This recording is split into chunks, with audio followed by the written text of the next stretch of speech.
Cassava, also known as yuca, was once known mostly in Caribbean, African, and South American cuisine. And the food now has grown in popularity, popping up as an ingredient in countless gluten-free and paleo-friendly foods, including chips, breads, and cookies. But now, a new Consumer Reports investigation reveals some cassava-based products may contain concerning levels of lead.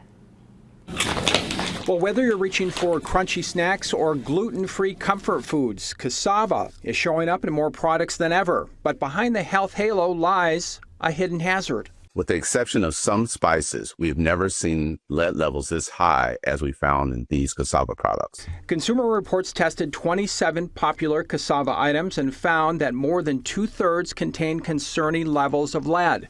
Lead exposure is especially dangerous for children and pregnant women because it can damage the brain and nervous system in young kids and developing fetuses.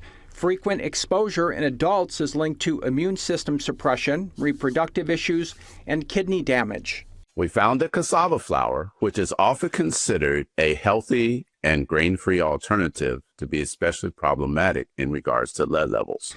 CR found 4 cassava products currently on the market had such high levels of lead that they advise avoiding these products entirely. CR contacted all 18 companies whose products exceeded its lead threshold, but only 9 responded.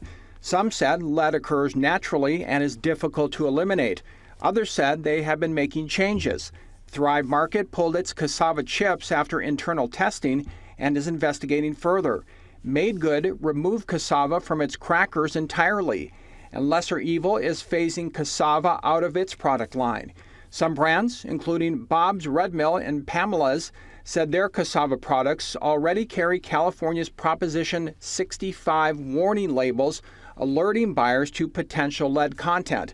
Bottom line for cassava-consuming shoppers: if you're going to consume products that contain cassava, we suggest that you reduce the number of servings per week. If you're avoiding gluten, other options, including buckwheat, corn, millet, and sorghum, haven't shown the same lead concerns.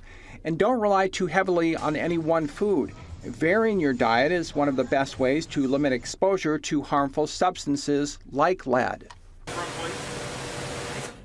Consumer Reports released the complete list of cassava products that they tested, including the ones to avoid. We will link that information alongside the story on our website, that is fox5vegas.com.